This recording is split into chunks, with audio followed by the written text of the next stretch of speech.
A whole alien clan knelt at dawn for a single human who should have died in that riot. They say he shattered an ancient oath using nothing but instinct, stubbornness, and something their empire had forgotten. So tell me, what kind of man forces a galaxy to bow? And where are you watching from? Subscribe to help this universe grow. The story starts now. The wrench slipped again, and Jonas Reeves swore under his breath. The engine housing of Transport 47 had seen better days, much like everything else on Raven. 3 years of uneasy coexistence between humans and Cathar had left the industrial district perpetually on the edge of breakdown. The machinery, the infrastructure, the people. Jonas wiped oil from his hands and glanced at the flickering holoscreen mounted on the warehouse wall. Another protest, the third this week. Human dock workers demanding fair wages. Cathar supervisors refusing to negotiate with what they called subordinate species. He touched the scar on his shoulder without thinking. An old habit, a reminder of why he kept his head down and his mouth shut. A Cathar merchant passed by the open bay door, blue-gray skin catching the harsh industrial lights. Their eyes met for half a second before the alien looked away, as if even accidental eye contact with a human was distasteful. Jonas had stopped taking it personally 2 years ago. Mostly. He returned to the engine, listening to the distant hum of the city. Raven had 3 moons that rose in sequence across the night sky, a sight that might have been beautiful if anyone still had time for beauty. The Cathar called them the 3 Guardians. Humans just called them targets for jokes about how even the moons here looked judgmental. His comm chirped. A message from his landlord, another Cathar, written in clipped Universal Standard. Rent increase. Again. Jonas laughed, the sound bitter in the empty warehouse. Survival discount, he thought. That's what the old vendor at the market square had called it last week, when he'd tried to buy food. 20% markup for humans, delivered with a smile that didn't reach the vendor's eyes. The explosion hit before the sound did. The warehouse shook.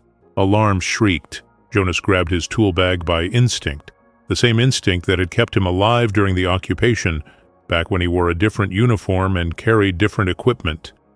Through the bay door, he saw smoke rising from the direction of the docks. Red smoke. That meant chemical fire. That meant someone had gone from protest to sabotage. People were running now. Humans mostly, fleeing toward the residential districts, but also Cathar civilians, caught in the wrong place at the wrong time, their usual composure cracking into something closer to panic. Jonas should have run too. Should have grabbed his bag and joined the evacuation. But old instincts die hard, and somewhere in his mind, a voice that sounded like his dead sergeant whispered about secure positions and tactical advantage. He climbed the external ladder to the warehouse roof, tool bag over his shoulder, moving with the practiced efficiency of someone who had done this before in worse circumstances. From the roof, he could see the whole district. The docks were ablaze. Cathar patrol vehicles converged from 3 directions, their weapon systems already active. The crowd of human protesters had swelled, no longer organized, no longer peaceful. This was it, the moment everyone had been waiting for and dreading in equal measure. The spark that would turn tension into war. Jonas watched a child stumble in the street below, separated from their parents. Human or Cathar, he couldn't tell from this distance. Did it matter? He started down the ladder. The crowd was surging his direction now, a tide of bodies and panic. Jonas pressed himself against the warehouse wall, letting them pass. And then he saw her. A Cathar woman, trapped beneath a collapsed transport pallet near the intersection. She was trying to free herself, her golden eyes wide with pain and fear. No one stopped. The crowd flowed around her like water around a stone. Jonas looked at the smoke, at the approaching patrol vehicles, at his escape route, at her. He was already moving before he made the conscious decision, his legs carrying him forward through muscle memory and something older than thought. The first shot rang out as Jonas reached her. He didn't think. Thinking got you killed. He dropped to his knees, wedged his hands under the pallet's edge, and lifted with everything he had. The metal groaned. His shoulders screamed where the old scar tissue pulled tight. The Cathar woman gasped something in her native tongue, too fast for his translator to catch. The second shot took out a window somewhere behind them. Glass rained down like deadly snow. Jonas shifted his grip, got better leverage, and heaved again. The pallet moved 6 inches. Not enough. The woman's leg was still pinned. More gunfire. Closer now. The patrol had engaged the crowd, or the crowd had engaged them. It didn't matter. The space between was rapidly becoming a killing zone. The woman was staring at him, those golden eyes locked on his face with an expression he couldn't read. Shock, maybe. Disbelief. "Why are you helping me?" those eyes asked. Jonas didn't have an answer, only the memory of another time, another burning city, another person trapped under debris. That one had been a child. Cathar, too. He'd carried them 6 blocks through enemy fire to reach the medic station. 2 weeks later, his unit had bombed that same medic station. He pushed the memory away and pulled harder on the pallet. The crowd surged back toward them, driven by the advancing patrol line. Bodies pressed close. Someone's elbow caught Jonas in the ribs. The pallet shifted again, this time in the wrong direction, settling deeper. The woman cried out, "No time, no options." Jonas planted his feet, wrapped both arms under the pallet's center, and lifted with his legs, his back, his hatred of every unfair thing in this unfair galaxy. The pallet came up. The woman scrambled free. And then the explosion hit. Not the docks this time, something closer. Maybe the fuel depot. Maybe another transport. Jonas's ears rang. His vision whited out. The shockwave picked him up and threw him like a child's toy. He hit the ground rolling, old training taking over, protecting his head and spine. When he stopped, he couldn't breathe, couldn't see, couldn't hear anything but a high-pitched whine. Dust everywhere, thick and choking. The air tasted like copper and chemicals. Someone grabbed his arm, pulled him. He tried to stand, failed, tried again. His legs worked, barely. The world tilted at strange angles. The woman, she'd come back for him, was dragging him toward cover behind an overturned vehicle. Her mouth moved, but he heard nothing through the ringing in his ears. They collapsed together in the shadow of the transport. Jonas blinked blood from his eyes. His head felt like someone had split it open. Maybe they had. The woman was talking urgently into her comm unit, calling for help probably. Her people, not his. She looked at him again, and this time there was something different in those golden eyes. Not just shock, recognition maybe, understanding. She reached out, pressed her hand against his chest. Not a threat, a gesture, checking his heartbeat or maybe something else. Jonas tried to smile, tried to say something reassuring. The darkness was closing in from the edges of his vision, thick and soft and strangely welcoming. The last thing he saw before unconsciousness took him was her face, those golden eyes, and the way her mouth shaped a single word in universal standard. Why? The last thing he felt was her hand, still pressed against his chest, as if she could hold him in the world through will alone. Then the darkness swallowed him whole, and somewhere very far away, he heard the sound of military boots approaching at a run. Jonas woke to the smell of incense and stone. His body hurt in new and interesting ways. Ribs, definitely cracked. Shoulder, re-injured. Head, concussed. But alive. Somehow alive. He opened his eyes and immediately wished he hadn't. The ceiling above him was carved from blue-gray stone that seemed to glow with its own light. Flames floated in the air without fuel or source, casting dancing shadows across walls covered in Cathar script. The symbols moved, or seemed to move, or maybe that was just his concussion talking. He tried to sit up. Pain lanced through his torso. A voice spoke in Cathar, low and controlled. Jonas's translator kicked in a second later. "Stay still. You are injured." He turned his head carefully. A male Cathar warrior stood nearby, wearing ceremonial armor that Jonas recognized from history files. Old style, traditional, the kind that meant something. "Am I dead?" Jonas croaked in universal standard. His throat felt like sandpaper. "Is this whatever passes for Cathar, hell?" The warrior's expression shifted. Just slightly. "Was that amusement?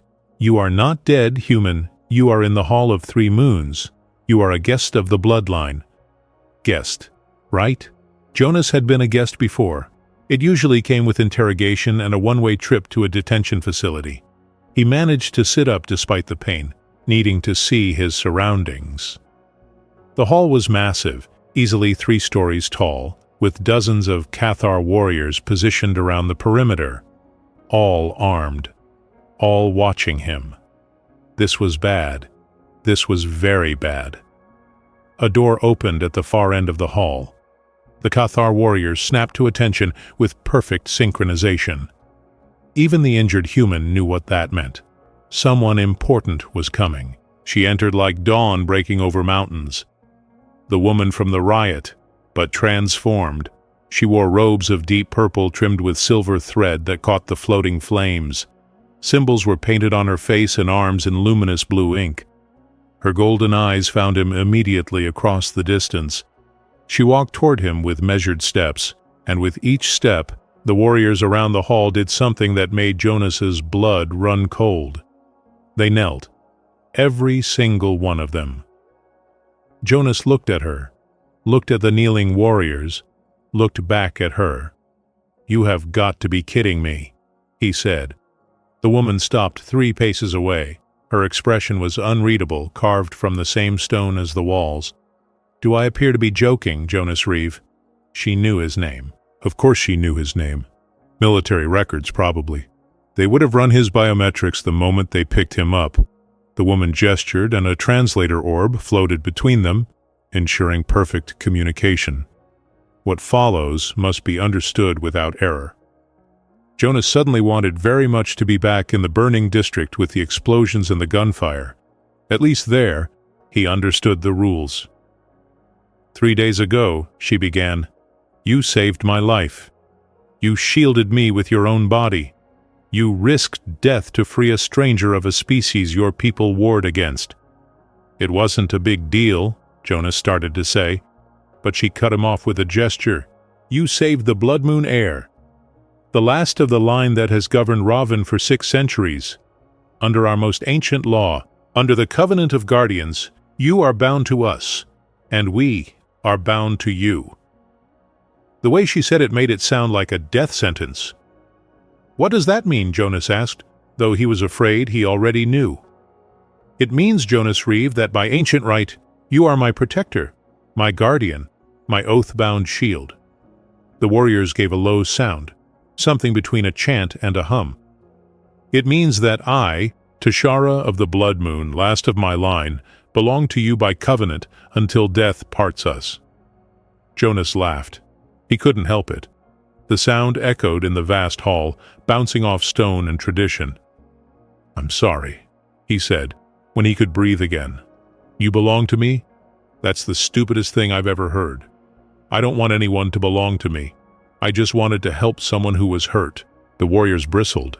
Several put hands on weapons, but Tashara raised one hand and they froze. She studied him with those impossible gold eyes. Curious now, almost fascinated. An old Cathar in even older armor stepped forward from the shadows. His face was seamed with scars and time. He looked at Jonas the way you might look at a prophecy made flesh. "The stranger from beyond the stars," the old warrior murmured. "Who bleeds for us when we have forgotten courage?" Jonas felt ice water run down his spine. He looked at Tashara. "What is he talking about?" She didn't smile, but something shifted in her expression. Something that might have been hope, or might have been doom. "Welcome, Jonas Reeve, to your new life. We have been waiting for you." Jonas tried to escape 3 times in the first day. The first attempt lasted approximately 40 seconds. He made it to the hall's main entrance before 2 warriors materialized from alcoves he hadn't even known existed. They bowed apologetically while physically preventing him from leaving. "Honored guardian," one said with perfect courtesy, "it would be unwise to depart before your wounds are treated." The second attempt was more creative. He found a service corridor that led to the kitchens, thinking staff areas might be less guarded. He was wrong. A cook blocked his path, then handed him a bowl of something that smelled incredible while gesturing firmly back toward his quarters. The third attempt happened at midnight. He climbed out a window, made it halfway down the wall using maintenance handholds, and found Tashara waiting at the bottom, arms crossed. "You are persistent," she observed. "I admire this quality." "Let me go," Jonas said. "I don't want your title. I don't want your oath. I just want to go back to fixing engines and being invisible." Tashara looked up at him, clinging to the wall. "You realize you are 40 feet up and bleeding again from your shoulder wound. Fine. I'll climb back up. Go away." Instead, she sat down on a stone bench beneath the window. "Very well. I will wait." Jonas hung there for a long moment, then carefully climbed back up. His shoulder was indeed bleeding again. When he limped back to his quarters, she was already there, having taken some faster route. She gestured to a chair. "We should talk, Jonas Reeve." "There's nothing to talk about." "I think there is." She sat across from him, and for the first time, he saw past the ceremonial paint and formal bearing. She looked tired. Impossibly tired. "I did not choose this either, you know. I was born to this bloodline, born to duty, born to be a symbol that holds a fractured world together." She met his eyes. "You think you are trapped? I have been trapped my entire life." Something in her voice made him stop, really stop, and look at her. Not as an alien, not as a captor, as a person. "So we're both prisoners," he said quietly. "Of tradition, yes. But perhaps," she said with something that might have been the ghost of a smile, "we can be prisoners together." Before he could respond, the old warrior from the hall entered. He bowed to both of them, which looked strange. "Forgive the intrusion." "I am Kor, master of arms and keeper of the old stories." Jonas raised an eyebrow. "The prophecy guy." Kor's scarred face crinkled. "Prophecy guy? I like this." "Yes." He pulled up another chair uninvited. "Let me tell you a story, Jonas Reeve. 600 years ago, when the Cathar first came to this world, we brought with us the Covenant of Guardians, a sacred trust. Whoever saves the blood moon must be honored above all others, protected, obeyed." "That's insane," Jonas muttered. "Is it?" Kor leaned forward. "In 6 centuries, do you know how many times the Covenant has been invoked?" 3. Once, a Cathar child pulled an heir from a river. Once, a healer stopped an assassination. And 8 generations ago, an old priest said that the 4th time, the Guardian would come from beyond the stars, that they would bleed for us when we had forgotten what courage meant. "I'm not special," Jonas said. "I'm just a mechanic who made a stupid decision." Tashara spoke softly. "You saved me knowing I was Cathar, knowing what my people did to yours during the occupation. That is either very stupid or very brave." "Both," Jonas admitted. "Try to say my title," Tashara said suddenly. "In Cathar." "What?" "My title. Blood Moon Heir. In our tongue. Try." Jonas frowned but attempted it. His mouth struggled with the glottal stops and tonal shifts. It came out sounding like a cat coughing up something unfortunate. Kor barked a laugh. Tashara's lips twitched. "That was terrible," she said. "I know. Try again." He did. It was worse. And despite everything, despite the insanity of his situation, he found himself almost smiling at how badly he was mangling her language. Tashara's expression softened into something human. Observers might have called amusement. "You will need a teacher. I need to leave."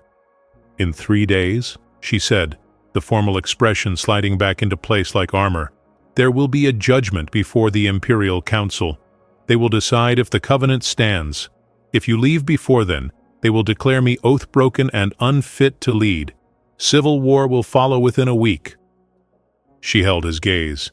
"So no, Jonas Reeve, you cannot leave. Not yet. Before he could answer, every comm unit in the building shrieked to life. An emergency broadcast in Cathar and Universal Standard. Imperial judgment announced. The human Jonas Reeve stands accused of corrupting sacred tradition. Trial in 3 days. Attendance mandatory. In a secure facility halfway across the city, General Marcus Voss watched the broadcast and smiled. The ceremonial robes were uncomfortable and made Jonas look like he was attending a funeral. His funeral, probably. "Stand still," Tashara commanded, adjusting the silver clasps at his shoulders. "If you fidget during the ceremony, it will be interpreted as disrespect." Jonas looked at himself in the polished metal mirror. A human in Cathar formal wear. He looked ridiculous. This is a mistake. It is tradition. She stepped back, examining him with a critical eye. "It will have to do." The presentation ceremony was held in the Great Plaza, witnessed by thousands of Cathar and hundreds of humans. News drones circled overhead. The whole planet was watching. Jonas walked beside Tashara through a corridor of silent warriors. Their faces were carved from stone, unreadable, judging. In the plaza's center, an ancient platform rose 3 meters off the ground. They climbed the steps together. The crowd's murmur died to absolute silence. An elder in elaborate robes began to chant in Old Cathar. The translator gave Jonas the gist. Bonds of blood, covenant of guardians, sacred duty. Boring stuff about tradition that might get him killed. Then the elder gestured, and traditional music began to play. Drums and something that sounded like wind chimes made of knives. Tashara turned to him. "Now we dance." "What?" "The spiral of guardians. I will lead. Follow my movements exactly. I don't know how to dance. Especially not alien ceremonial dances in front of thousands of people who want me dead. Then learn quickly." She began to move, steps precise and formal. Jonas tried to follow. He stepped on his own foot. Recovered. Stepped on her foot. The crowd made a sound like a collective wince. Tashara's eyes met his. Left foot, then right. Follow the drums. He tried again. Better this time. The dance was actually a spiral pattern, moving clockwise around the platform. Symbolic of something, probably. Everything here was symbolic of something. On the 3rd rotation, he almost had it. On the 4th, he stumbled into her. She caught him gracefully, making it look intentional. "You are terrible at this," she whispered. "I'm a mechanic, not a dancer." Clearly. Despite the circumstances, despite the watching thousands, Jonas felt a laugh building in his chest. "This is the most ridiculous thing I've ever done. And I once tried to repair a plasma converter while it was still running. That actually sounds more dangerous than this dance." It was. I lost my eyebrows. This time he felt her laugh, a small vibration against his hand where they touched during a turn. It was the first human thing he'd felt from her. The dance ended. They stood facing each other in the center of the platform. Now came the speech. Jonas looked out at the crowd. Humans on one side, Cathar on the other. A physical representation of a divided world. He was supposed to recite formal words about honor and duty. Kor had made him memorize them, but looking at those faces, human and alien, all watching with suspicion and hope and hatred in equal measure, the prepared words died in his throat. He spoke from somewhere deeper, somewhere honest. "I don't know much about honor," he said, and his voice carried across the plaza through amplification systems. "I'm not a noble person. I'm not a hero. I'm just a guy who fixes things for a living." He paused. 3 years ago, I wore a different uniform. I was part of the occupation force. I did things I'm not proud of. Things that hurt people in this crowd, probably. The silence was absolute. Tashara had gone very still beside him. "But I learned something during that war," Jonas continued. "I learned that honor isn't something you're born with. It's not about what species you are or what uniform you wear. It's a choice to help instead of harm, to protect instead of destroy." He looked at Tashara. "When I saw her trapped under that debris, I didn't see a Cathar princess. I saw someone who needed help. That's all. That's the only thing that matters." He turned back to the crowd. "If me being here, me accepting this crazy ancient oath, means even one person in this plaza chooses to see each other as people instead of enemies, then maybe it's worth it." The crowd remained silent for a heartbeat. 2, 3. Then a Cathar elder in the front row struck his chest with his fist. Once, twice, a salute, an acknowledgement. Others joined, not all, but enough. On the human side, a woman nodded. Just a small gesture, but real. Jonas was about to step back when he saw them. A small group of children, mixed human and Cathar, orphaned by the war. And one of them, a young Cathar girl with a scarred face, was staring at him with wide eyes. He knew that face, knew that scar.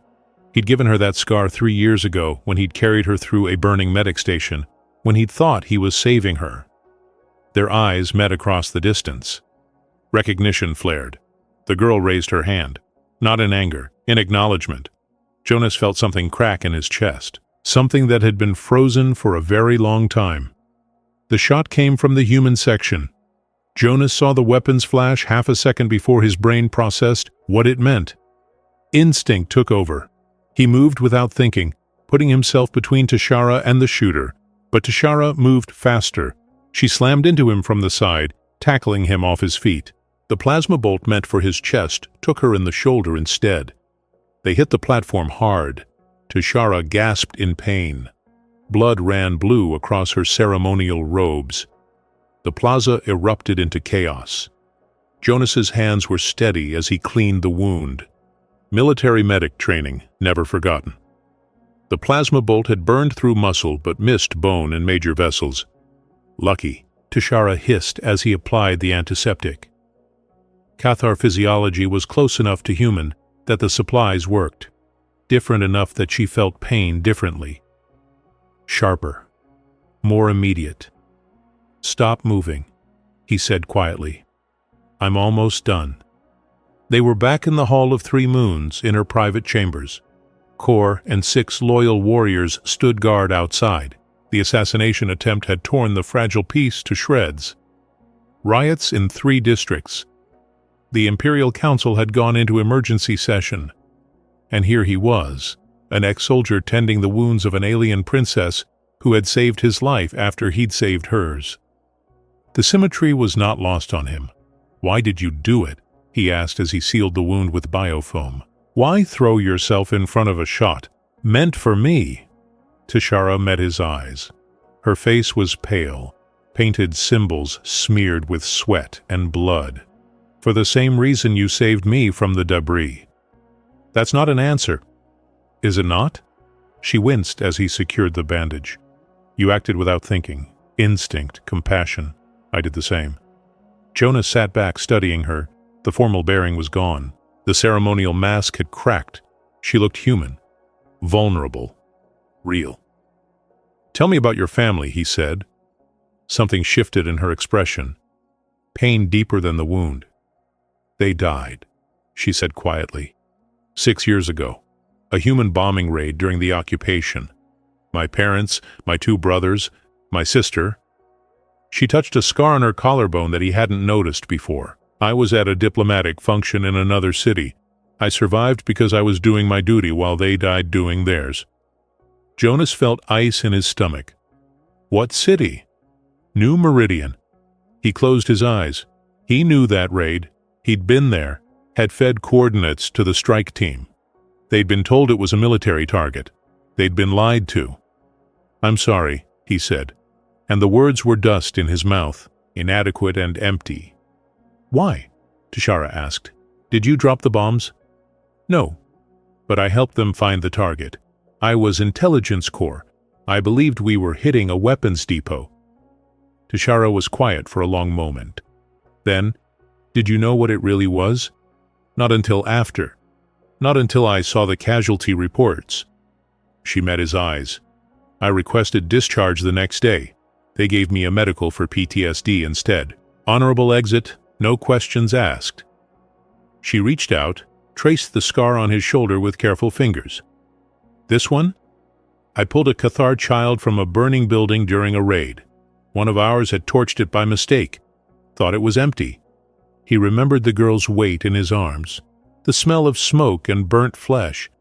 She couldn't have been more than 6. I carried her 6 blocks to a medic station. What happened to her? Don't know. He looked away. 2 weeks later, my unit bombed that station. They said insurgents were using it as a base. We see each other, Tishara said softly. Past the uniforms, past the species. We see the scars underneath.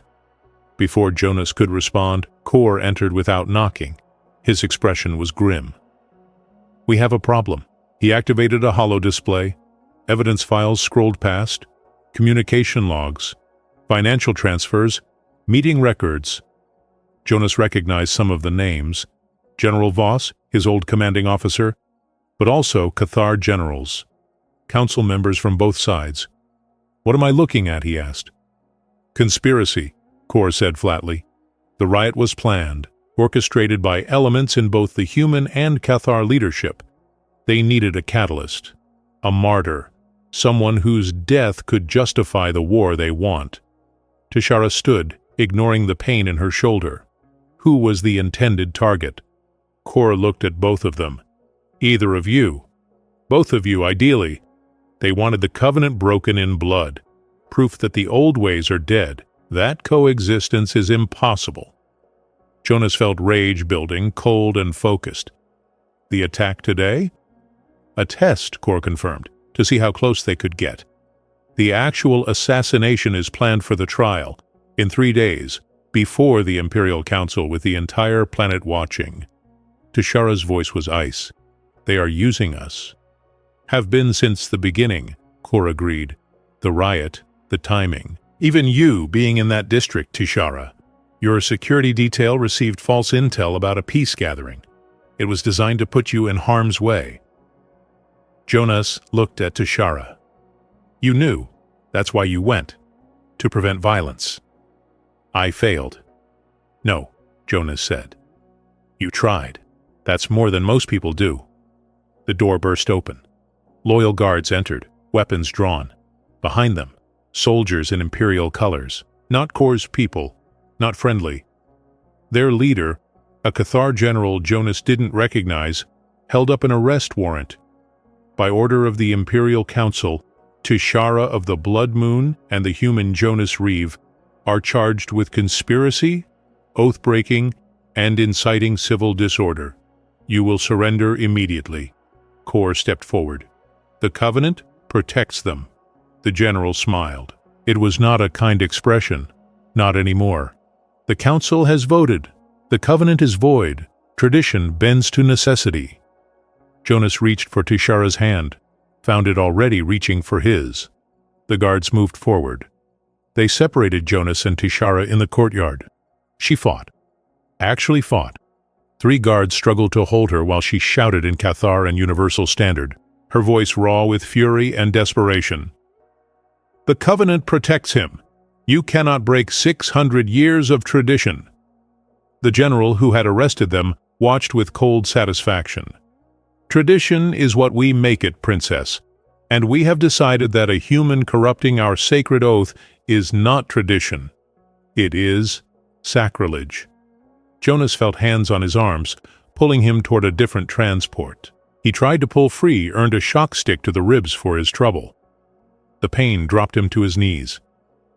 Tishara screamed his name. He looked up, met her golden eyes across the courtyard, saw helplessness there, and rage, and something else he couldn't name but felt in his chest like a physical wound. The transport door slammed shut. The last thing he saw was her, still fighting, being dragged in the opposite direction. The cell they put him in was desert stone, 40 kilometers from any settlement. Through the small window, Jonas could see 3 moons rising in sequence across the emptiness, beautiful and pitiless. He'd been there 3 hours when General Voss came. Marcus, Jonas said flatly, should have known you'd be behind this.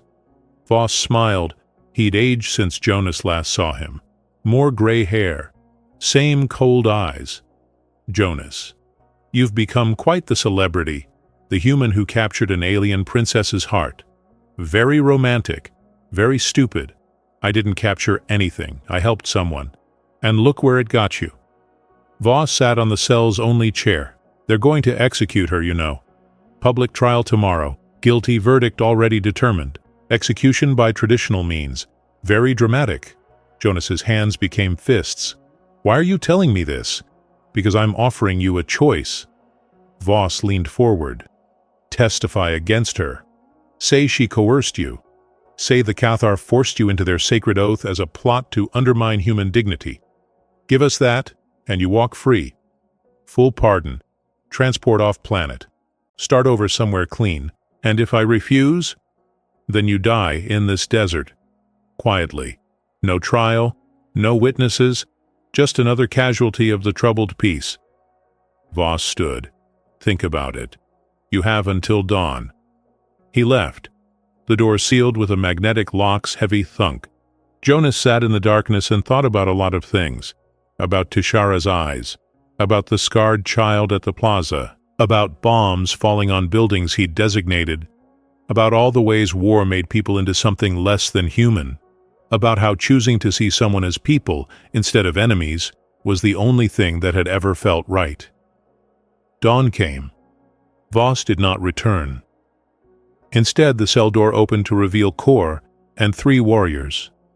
The old master of arms had blood on his armor. The guards did not come, he said simply. We made certain of this. You're breaking me out? We are giving you a choice, Jonas Reeve. Kor stepped into the cell. We cannot save Tishara. The Imperial forces are too strong. The trial is in 4 hours in the Grand Plaza. She will be executed at sunset. He met Jonas's eyes. But you can try. Jonas stood. How? Kor handed him a pack. Supplies. A map. His old tool bag from the warehouse, and something else, wrapped in cloth. Jonas unwrapped it. His welding torch, the one he'd been carrying when the riot started. He looked at Kor. What am I supposed to do with this? What you have always done, the old warrior said. Save people who need saving. They made it to the transport before the alarm sounded. As they fled into the desert, Jonas looked back at the prison, saw guards emerging, weapons raised. One of Kor's warriors fell. Then another. Kor pushed Jonas toward the transport. Go. We will buy you time. Jonas hesitated. You'll die. We will die free, Kor said, honoring a tradition worth honoring. He smiled. The prophecy said you would bleed for us when we forgot courage, Jonas Reeve. But it also said we would bleed for you. Now go. Save her. Save all of us. Jonas ran.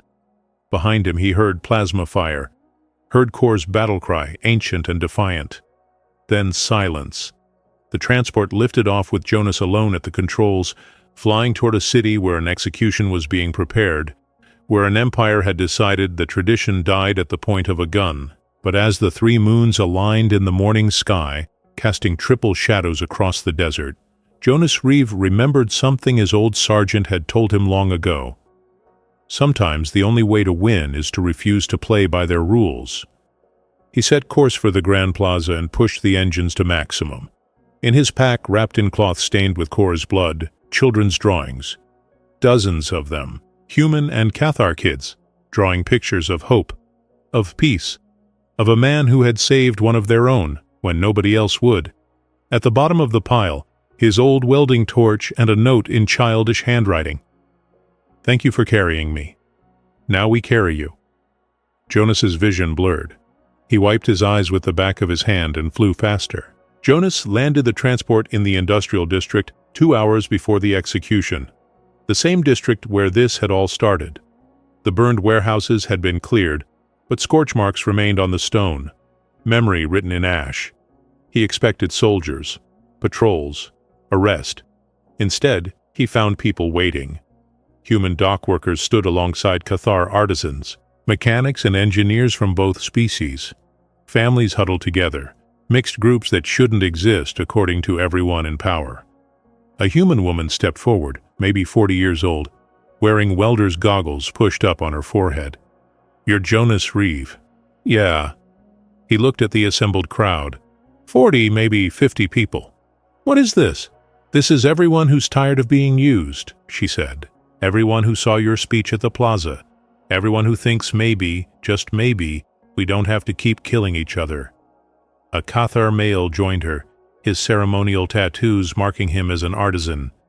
"We heard what happened to Master Kor, to the loyal warriors. The old ones are saying it is the final proof that tradition is dead." Jonas felt his throat tighten. Kor didn't die to prove tradition was dead. He died to prove it could mean something real. "Then help us prove him right," the woman said. "Tell us what you need." Jonas looked at them. Really looked. Saw determination, fear, hope, the same mix he'd seen in soldiers before impossible missions. He pulled out the map of the Grand Plaza, explained the execution setup, the guard positions, the barriers, the fact that he was one person trying to reach a prisoner surrounded by an army. It was, objectively, insane. A young Cathar, barely out of adolescence, studied the map. The maintenance tunnels, they run under the plaza. Old city infrastructure. "Sealed," Jonas said. "Have been for years. Sealed with standard magnetic locks," a human engineer added. "I installed some of them," he grinned. "I can uninstall them." "We'll need a distraction," someone else said. "Something to draw attention while Jonas gets into position." The woman with the welding goggles looked at the group.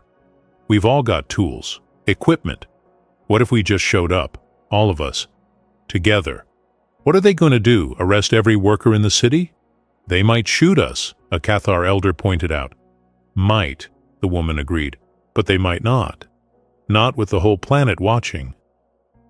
Jonas started to protest that he couldn't ask them to risk their lives for this, but the human engineer cut him off. "You're not asking. We're volunteering." His expression hardened. "My daughter was at that plaza. She saw you speak. First time she's had hope since the war. I'm not letting them kill that." The planning took an hour. It was chaotic. Half the time the translator software couldn't keep up with rapid-fire suggestions in mixed Cathar and Universal Standard. People talked over each other, argued, laughed at the absurdity of it all. But slowly, impossibly, a plan emerged. "Wait," a young human mechanic said at one point. "If we're using the old tunnels, we need someone who knows the layout. The city archives were bombed during the war. The digital records are gone." An ancient Cathar female, her skin weathered like old leather, spoke up for the first time. "I remember. I was part of the construction crew. 60 years ago. You remember the whole tunnel system? Child, when you spend 3 years of your life crawling through tunnels laying conduit, you remember every centimeter." She tapped her head. "It is all here." Someone handed Jonas a recording device. He looked at it, confused. "For Tishara," the woman with goggles explained. "In case you don't make it in time to say what needs saying." Jonas's hands shook as he activated it. He took a breath. "Tishara, if you're hearing this, it means I screwed up. Probably got myself killed doing something stupid." He smiled despite himself. "You taught me that honor is a choice. That tradition means something when it protects people, not just power. I don't know if what we had was friendship or something more, but I know it was real. And I know that when I looked at you, I didn't see an alien or a princess or a symbol. I saw someone trying to do the right thing in a world that makes that really hard." He paused. "Kor believed you and I could rewrite what honor means." I think he was right. I think we already did. So don't let them kill that. Don't let them make you small. Be the heir this world needs, not the one they want. He stopped the recording, handed it to the woman. "If I don't make it back, make sure she gets this." "You'll make it back," the woman said firmly, "because we're not doing this for nothing." The mixed group of rebels, crazy enough to believe that a mechanic and a princess could change the world, moved out under 3 moons toward the Grand Plaza. In the shadows, orphaned children moved with them, passing messages, coordinating movement. The child with the scarred face, the one Jonas had saved years ago, walked beside him. "Why are you helping?" he asked her softly, She looked up at him with eyes too old for her face. "You carried me when I was too small to run. Now we carry you." The Grand Plaza appeared ahead, crawling with soldiers. In the center, a platform. On the platform, Tishara in chains. The execution was about to begin. Jonas looked at his unlikely army of mechanics and artisans, humans and Cathar, united by nothing more than the stubborn belief that things could be different. "All right," he said, "let's go be really stupid together." Someone laughed. Someone else started singing an old protest song. Others joined in, Cathar and human voices mixing in imperfect but defiant harmony. They marched toward the plaza as three moons aligned in the sky above.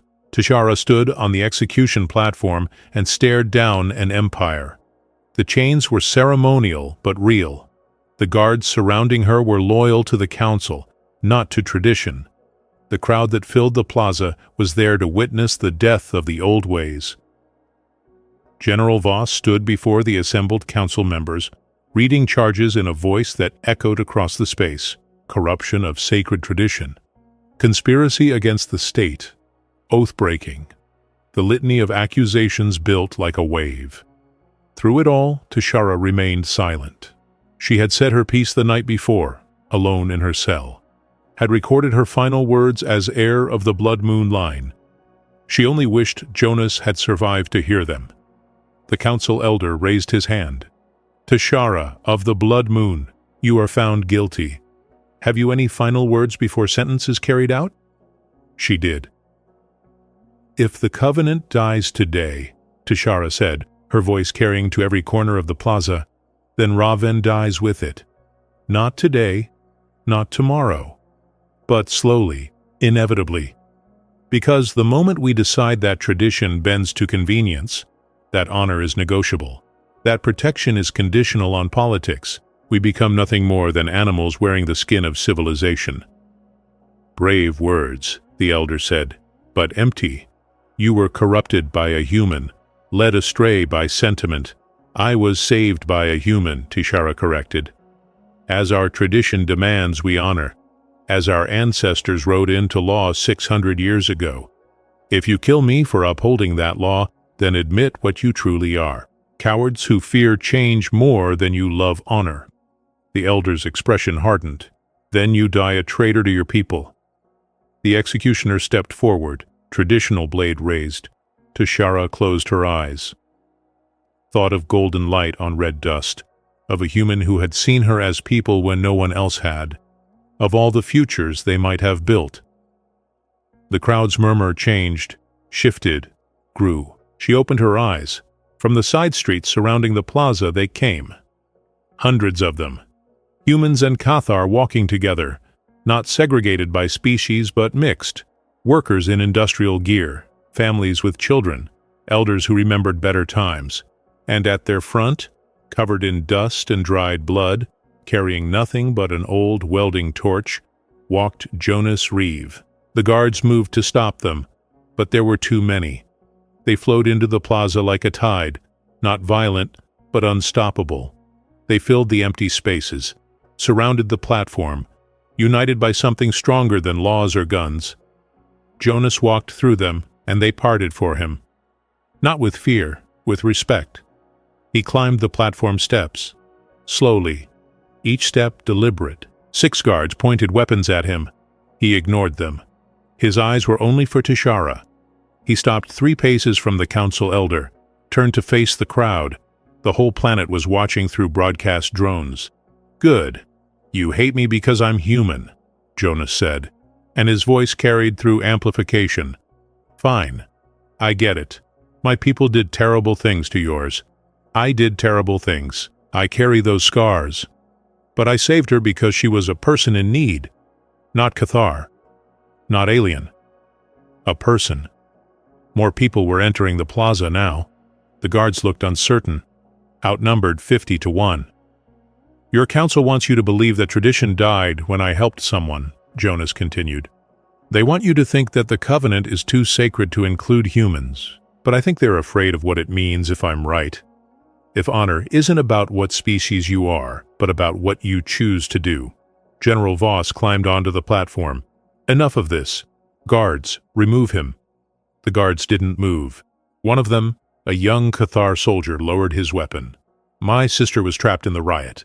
He pulled her free while plasma bolts fell around them. I watched from security feeds. He saved her life. Another guard spoke. My father served under Kor. The Master of Arms died defending this human because he believed the Covenant was real. Are we calling Kor a traitor now? The crowd was pressing closer, not threatening, witnessing.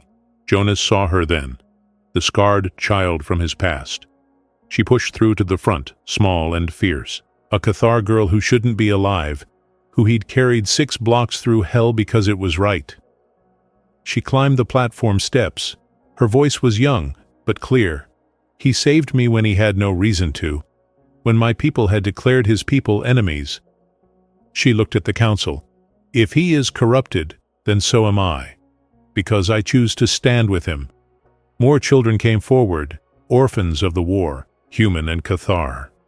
They stood between Jonas and the guards, forming a wall of innocence and stubborn hope. The crowd began to chant.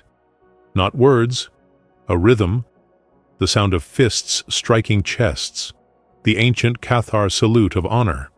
One guard joined it, then 3, then 6, then dozens of warriors in the crowd, old soldiers who remembered what tradition was supposed to mean. Voss drew his sidearm, pointed it at Jonas. This ends now. Kor's voice echoed in memory. Sometimes honor requires sacrifice. Jonas didn't move, didn't flinch. Let them see. Voss's finger tightened on the trigger. A plasma bolt hit him from the side. He went down, weapon skittering across the platform. From the crowd, an old Cathar warrior lowered his rifle, one of Kor's last students.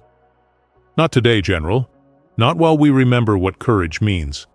Tishara broke her own chains, ceremonial but not unbreakable. She crossed the platform in 3 strides and stood beside Jonas. Together they faced the council, faced an empire built on fear. The elder looked at them, at the crowd, at the warriors who had turned, at 3 moons aligned perfectly in the sky above. His hand fell to his side. The executioner lowered his blade. In the silence that followed, the oldest council member stood. She was ancient, her skin weathered by centuries. When she spoke, her voice carried the weight of history. 600 years ago, we made a covenant. We said that whoever protects the blood moon becomes sacred, protected, honored. She looked at Jonas. We did not specify species. We specified action, courage, sacrifice. She turned to the crowd. This human has fulfilled the covenant more truly than any Cathar in 3 generations. If we kill him, we admit our tradition is a lie. She struck her chest with her fist.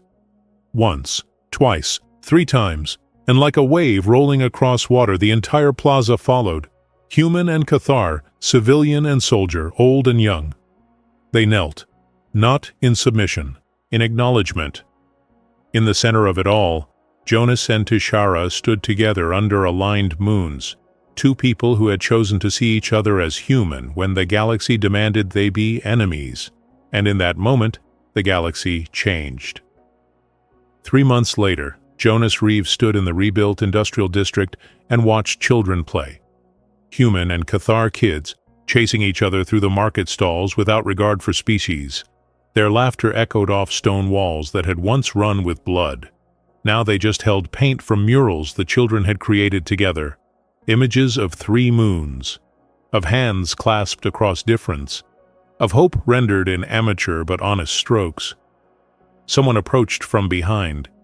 He knew her footsteps by now, the particular rhythm of Tishara's walk, confident but careful, still favoring the shoulder that had taken a plasma bolt meant for him.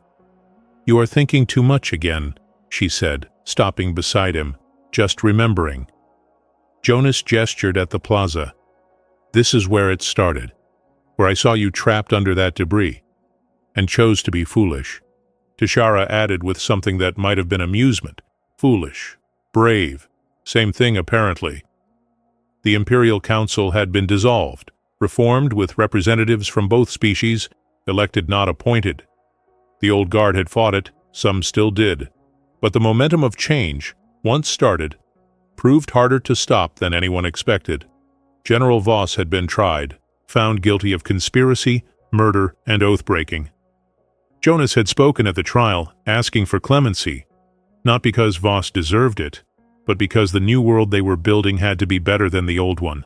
Mercy where there had been none. Justice without vengeance. Voss was alive, imprisoned, bitter, but alive. Kor was not. Neither were the 6 warriors who had died buying Jonas time in the desert. Their names were now carved in the Hall of 3 Moons, honored as true keepers of the Covenant. Jonas visited the memorial weekly, left small offerings, thanked them for believing in something worth dying for. Tishara touched his arm gently. "The ceremony is in an hour. You should prepare." "I am prepared." Jonas looked down at his clothes. Same mechanic's jumpsuit he'd worn that first day. Some things shouldn't change. She smiled. "That will cause scandal." "Good. Could use more scandal. Keeps people honest." They walked together through streets that were learning to be shared space. Humans and Cathars still had separate districts, but the borders were porous now. Mixed neighborhoods were forming. Tentative. Fragile. Real. In the Hall of 3 Moons, the ceremony was simple. No grand speeches, no elaborate ritual. Jonas had insisted. The ancient council member who had turned the tide in the plaza placed a single silver bracelet on his wrist, the mark of the Moon Guard. Protector not by conquest, but by choice. "Jonas Reeve," she said, "you have fulfilled the covenant in ways our ancestors never imagined. You saved not just an heir, but an entire world from the war we were racing toward. What title would you claim?" "None," Jonas said. "I'm just a mechanic who got lucky." The crowd laughed. Gentle, affectionate. They had learned to appreciate his stubborn insistence on being ordinary. Tishara stepped forward. "Then I will speak for you." She looked at the assembled witnesses. "This human taught me that honor is not inherited. It is chosen. Every day. In every small act of courage." She met Jonas's eyes. He taught an empire that the most revolutionary act is simply to care when caring is costly. She placed her hand over his, both touching the bracelet. "By right of the covenant, by tradition renewed, Jonas Reeve is named Moonguard, not as master but as symbol, not as conqueror but as bridge." The witnesses struck their chests. The sound echoed like thunder. Afterward, in the quiet of Tishara's quarters, Jonas stood by the window watching 3 moons rise in sequence. The same view that had witnessed the start of everything. "Do you regret it?" Tishara asked. "All of this, the attention, the responsibility. You could have stayed anonymous." "No," Jonas said, then added, "Maybe sometimes. When people treat me like I'm special instead of just a guy who did what anyone should have done." "But they don't," Tishara said softly. "Do what anyone should. That is why it matters that you did." Jonas turned from the window, found her watching him with those impossible gold eyes. "What happens now? Now?" She smiled. "Now we build. We argue. We compromise. We fail sometimes and try again. The boring work of peace. Sounds exhausting. It will be." She moved closer. "But I think we can handle boring together." Together, Jonas agreed. Years later, the historians would write about the Moon Guard uprising, about how a single act of compassion during a riot became the catalyst for systemic change, how an alien princess and a human mechanic rewrote the rules of an empire. But that night, they were just 2 people who had chosen to see each other as human, when the galaxy insisted they be enemies. In the rebuilt orphanage, children slept in mixed dormitories. Human and Cathar kids who would grow up knowing a different world, one where species was just biology, not destiny. The scarred girl who Jonas had carried through fire so many years ago was among them. She had a new scar now, from the day she had stood between him and empire, but also a new future, one where maybe, just maybe, she could choose what honor meant for herself. On the outskirts of the city, in secret bunkers, there were still those who plotted, who believed the old ways were better, who thought that peace between species was weakness. They would try again, tomorrow, next year, next decade. But for the first time in living memory, they would face united resistance. People who had learned that honor was a choice, and they chose compassion over conquest. In the Hall of Three Moons, Jonas's welding torch sat in a place of honor beside ancient weapons of war, a reminder that the tools of creation could be more powerful than the tools of destruction. And when the three moons aligned perfectly, as they did once every year, people gathered in the plaza where it all began. They told the story of the mechanic and the air, added their own embellishments, made it legend, but the core remained true. A human saw someone in need, chose to help, changed everything. On those nights, two figures could be seen walking through the rebuilt district, one with golden eyes and ceremonial bearing, one with oil-stained hands and a stubborn belief in people's better nature. They walked as equals, as partners, as proof that the most human thing you can do is choose kindness when hatred would be easier. And in a galaxy that often forgot, they remembered. That honor is not about never falling.